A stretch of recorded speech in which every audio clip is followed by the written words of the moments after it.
Abençoados sejam. Muito bem, sejam muito bem-vindos. Vamos falar hoje sobre formas plasmadas. Aqui na página 204, o plasma energético que forma o corpo plasmático do espírito. O corpo plasmático é o que permite um espírito assumir, entre aspas, conscientemente as mais variadas aparências ou inconscientemente ser induzido a se prender numa aparência em nada parecida com a humana. No astral negativo, em suas esferas mais densas, é muito comum encontrarmos espíritos devedores da lei maior, ocultados em aparências bestiais, também entre aspas, de animais como cães, cobras, morcegos, etc., ou então prisioneiros delas. São espíritos de criminosos, homicidas, suicidas, infanticidas, genocidas, blasfemos, apóstatas, governantes inescrupulosos, traficantes, escravagistas, policiais, assassinos, juízes e ímprobos, advogados corruptores da lei, religiosos indignos, etc. Essas aparências servem para preservar esses espíritos deste meio adverso que é o astral negativo mais denso. Em contrapartida, os espíritos nobres, que possuem sentimentos virtuosos, fraternais e sapiência, assumem aparências luminosas, coloridas e irradiantes. Eles também podem recorrer às aparências que possuíram em outras encarnações, plasmando-as após despertá-las em suas memórias ancestrais. Estamos aqui no livro Doutrina e Teologia de Umbanda Sagrada, da editora Madras, do mestre Rubens Saraceni. Dando continuidade aqui agora na página 205. O corpo plasmático é a cristalização de diferentes energias amalgamadas, cada uma numa certa quantidade, formando um envoltório que irá sustentar o corpo energético durante todo o ciclo reencarnacionista e que tem por função isolar esse corpo energético e protegê-lo, impedindo que energias não afins penetrem ou sejam absorvidas, incorporando-se ao todo energético do ser, no qual o incomodariam e o desestabilizariam. Esse corpo plasmático envolve todo o ser de energia e o torna um ser espiritual, possibilitando-lhe, quando for encarnar, que seja reduzido ao tamanho de um feto dentro do ventre materno. À medida que o corpo carnal for crescendo, o corpo plasmático acompanhará. Ele o estará revestindo junto à epiderme, crescendo também. E quando o ser desencarnar no corpo plasmático espiritual, estarão impressas todas as suas características pessoais, como manchas, pinturas, verrugas, cicatrizes, etc. A aparência que o ser possuía quando encarnado será ostentada após o desencarne. Este corpo envoltório plasmático sofrerá alterações, pois muitas aparências o ser terá em suas múltiplas encarnações. Esse corpo também expressa todos os sentimentos do ser, suas deformações, lesões, doenças físicas ou psíquicas, as quais geram energias desequilibradoras, que tanto podem atrofiar quanto deformar os órgãos dos sentidos do corpo energético. O que nós vamos deixar bem claro aqui agora é o seguinte. Quando se fala em plasmar, não sei se... o meu primeiro contato com a ideia de plasmação de espírito, quando eu era bem jovem, eu estava abrindo um pacote de bananas, essa era a verdade. Eu fui à feira e o pessoal de casa pediu para eu comprar algumas dúzias de banana e o pessoal enrolou em muitos jornais. Quando eu fui tirar os jornais para jogar fora, eu tinha o hábito de dar uma olhada nos jornais para ver o que tinha de interessante antes. E vi uma matéria sobre o Caboclo Sete Espadas. Falei, nossa, falando de Caboclo Sete Espadas no jornal, vou ler. Sentei e comecei a ler a matéria. E o cidadão lá, que se dizia incorporar o Caboclo Sete Espadas, falava que o Caboclo Sete Espadas, pelo menos o que ele incorporava, nunca, segundo ele, nunca tinha sido indígena na vida. Mas sim era um espírito de um médico, mas porque na Umbanda não tinha abertura para ele vir como médico, ele aceitava plasmar a forma de um caboclo.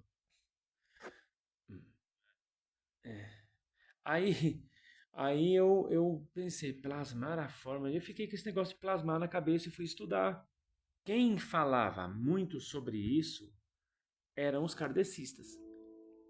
E como eu lia muitos livros de kardecismo e uma pessoa do meio kardecista me instruía semanalmente com com aulas e palestras, eu aprendi dentro dessa ótica kardecista.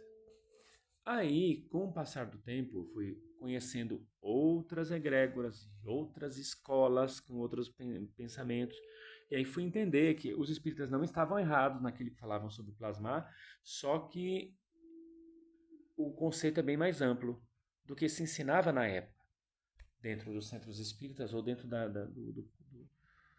do conjunto de saberes. Creio que de lá para cá, sim, muitos já estudaram mais sobre o assunto. Então, para não se alongar, resumidamente, plasmar é quando você consegue modelar uma forma a partir de um padrão psíquico que você quer assumir. Então, eu posso, enquanto espírito, se eu tiver condições psíquicas para isso, se o meu perispírito estiver preparado para esse domínio psíquico que eu trago, eu posso, com o poder da mente, modificar o meu perispírito para aparecer do jeito que eu quiser. Então, eu posso aparecer, por exemplo, como uma mulher, como uma criança, para algumas pessoas, caso eu seja um espírito que sabe dominar isso. E isso não é propriedade dos espíritos bons ou maus, qualquer um, seja da luz ou seja das trevas, que saiba dominar a mente. Nesse sentido, consegue plasmar a forma que quiser. Alguns plasmam formas animalescas, outros monstruosas, outros muito belas. Então, plasmar é essa capacidade que a mente tem de transformar o perispírito naquilo que quiser. Muito bem. Plasma-se roupas também e objetos, porque esse termo plasmar está relacionado também a toda a energia que não se enquadre no sólido, líquido ou gasoso. Então dá-se a ideia de que existe um plasma. Se não é sólido, se não é líquido, se não é gasoso, é o quê? É um plasma. É algo que está entre o líquido e o gasoso, mas depende do calor. Então, seria um termo genérico para algo indefinido, mas que foi definido e está aceito como plasma. Tá. Então, como o perispírito ele concentra nele uma quantidade de energias que alguns chamam de duplo etérico, que é uma camada que fica acima do perispírito, que permite com que essas modelações sejam feitas, se a pessoa tiver um domínio mental, consegue. É como aqueles espíritos que atravessam portas fechadas e aqueles que não conseguem atravessar portas fechadas.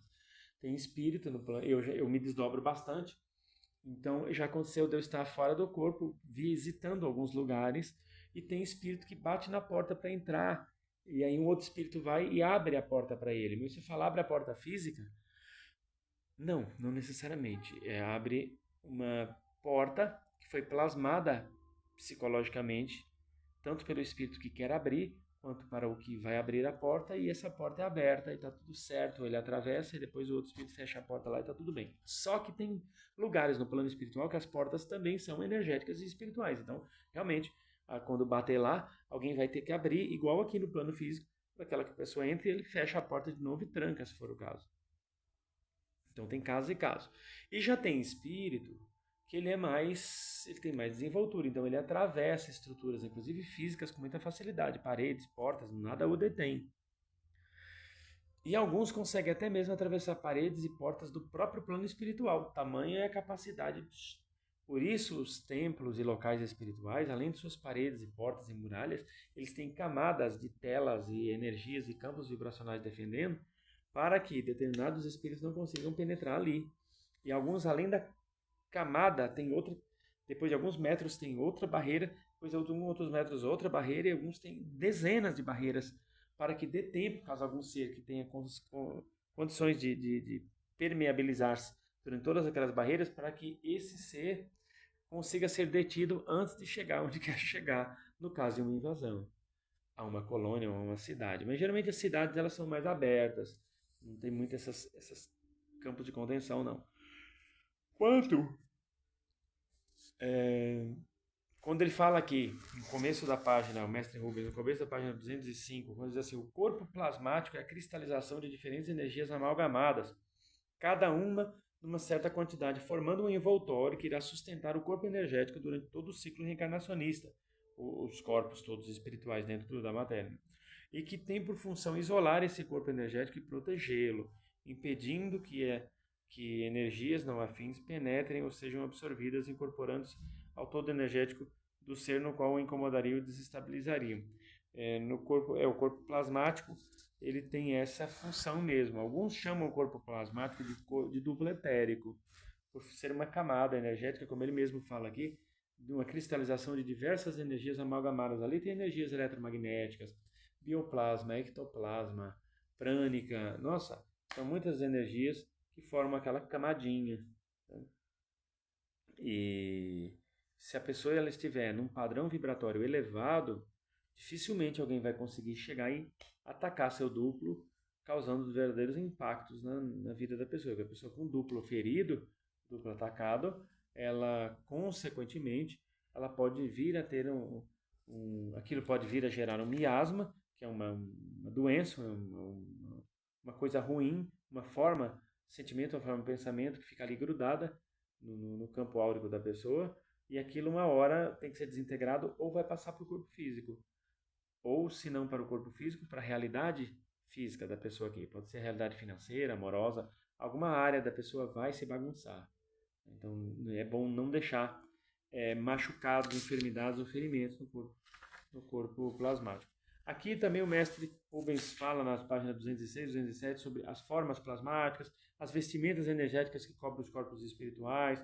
Tem uma parte que ele fala assim: os espíritos já aptos a plasmarem mentalmente suas vestes, as confeccionam, entre aspas, com essa energia que condensam e amoldam ao próprio corpo, cobrindo-o. Sim, tem espíritos que faz para si armaduras, armas e roupas, só que elas podem não ter muita durabilidade, dependendo da mudança da faixa de pensamento daquele espírito. Então é importante comprar ou adquirir essas vestimentas dentro das condições atômicas e subatômicas, dentro da realidade dos tecidos possíveis para fazer aquelas roupas no plano que a pessoa está. Ou seja, assim como na Terra temos tecidos de algodão, linho, etc., lá no plano espiritual eles vão ter tecidos também que são usados para a confecção de roupas. Então é muito mais seguro do que ficar plasmando mentalmente, que uma hora dessa pode dar problema, que a pessoa pode não estar ali com aquele padrão vibratório de sustentação constante e vir a ter algumas surpresas. Vestimentas simbólicas, na página 208. Diz assim: as vestimentas simbólicas são um caso à parte, porque só os espíritos incorporados a alguma ordem religiosa, iniciática de ação e trabalhos as ostentam. O fato é que quando um espírito afim com uma dessas ordens iniciáticas a ela se filia, recebe uma vestimenta simbólica que irá ostentar dali por diante, renunciando aos seus hábitos e vestimentas mundanos. O mesmo acontece com as hierarquias de trabalho de ritual de Umbanda sagrada, que também tem a sua vestimenta simbólica identificadora, que as individualiza dentro da linha de ação. Isso aqui era muito comum antigamente, você vê espíritos da linha de Umbanda usarem uniformes de umbandistas, mas isso está cada vez mais raro, tá? Porque até dentro de muitas colônias é ensinado que aquelas colônias são laicas. Como assim laicas? Que não pode ter uma religião específica ali, religião predominante daquela colônia, não pode ter uma religião oficial daquela colônia. Está aberta para todas. Se ficar usando o uniforme lá de um bandista, dá a impressão que aquela colônia ela é específica daquela religião e isso pode não ser bom em questão de acolhimento. Tem gente que pode ter uma certa resistência por desconhecer a Umbanda e nem querer saber, nem querer entrar. Então depois, ela já conhecendo e sabendo que não é bicho de sete cabeças, ela vai baixando as armas. O mistério das formas plasmadas. Terceiro parágrafo da página 209. O corpo energético dos espíritos também é formado por aparelhos e órgãos energéticos dos sentidos. Esses órgãos dão sustentação energética às funções mentais dos espíritos. E por isso mesmo, tanto podem atrofiar-se como podem sobrecarregar-se. Tudo depende do bom ou mau uso que se dê às suas faculdades mentais e também ao tipo de magnetismo mental que se desenvolvem. Então aqui está falando que o seu espírito, o meu também, nosso corpo espiritual, ele tem órgãos como o físico, até porque tudo que tem no físico vem do plano espiritual. Se aqui no plano espiritual um espírito tem coração, aqui no corpo físico um espírito tem coração, provavelmente não, é fato que no plano espiritual aquele espírito também tenha coração. Então, assim, ele também tem os órgãos e tem que tratar bem, porque dependendo do tipo de energia que manda para a mente, pode adoecer os órgãos internos do corpo e, consequentemente, ao reencarnar, aquela energia de doença vai parar em alguma parte do corpo da criança, onde muitas vezes as crianças nascem com algum tipo de doença ou deformidade. Existe outra função para o revestimento plasmático que se destina a tolher os espíritos cujo negativismo é tão grande que bloqueia suas faculdades e abre suas primitivas fontes instintivas, mistérios negativos análogos ao negativismo do ser e que são responsáveis pelo amparo a criaturas naturais. Envolvem o mental do ser negativado pelo ódio, ambição, sexualismo, etc. E amoldam esse plasma de revestimento em sua forma específica, a fim alguma criatura regida pelo mistério que o atraiu e o aprisionou. Estes espíritos aprisionados, em forma de criaturas, não conseguem libertar-se delas enquanto não forem movidos pelo desejo de se reajustarem. Esses espíritos que regridem são recolhidos nestas formas por duas razões. Primeira, porque bloquearam suas faculdades racionais e despertaram seus instintos mais primitivos, dispensando os órgãos dos sentidos existentes em seus corpos energéticos, os quais atrofiaram quando deram uso negativo às suas faculdades mentais. Então aqui está dizendo que o camarada, por ter feito mau uso do poder, do nome, das prerrogativas, enfim, abusava das pessoas com menos condição financeira e por terem bloqueado suas faculdades mentais e despertarem seus instintos mais primários, fazendo mau uso do poder, do nome, das armas, essas pessoas, com o passar do tempo do plano espiritual, se insistirem nesse mesmo comportamento igual tinham na Terra, poderão perder suas formas humanas e se atrofiarem em formas bestiais ou animalescas. Mas não é aqueles animais bonitinhos que você vê nos catálogos ou nos catálogos ou no zoológico, não. São seres monstruosos. Porque assim, recolhidos em formas primárias, segundo tópico, tá? Porque assim, recolhidos em formas primárias, estão sendo amparados pela lei, protegidos de ataques vingativos por parte de seus afetos, e também porque assim preservam os seus ovoides, dentro dos quais estão protegidos suas heranças genéticas divinas, as quais desdobrarão novamente quando voltarem-se para Deus. Há um terceiro tipo de forma plasmada que atende aos interesses dos espíritos astutos, os quais se ocultam atrás delas para não se revelarem ou para não serem descobertos por seus inimigos, que foram conquistados quando ainda viviam no corpo carnal e dos quais ocultam-se por medo ou vergonha. Essas formas lembram animais conhecidos ou aberrações imaginárias com as quais assustam seus desafetos, visando afastá-los ou desequilibrá-los emocionalmente. Também é comum, clarividentes, verem formas que guardam semelhanças com corpos humanos, mas só até certo ponto, porque não são espíritos humanos.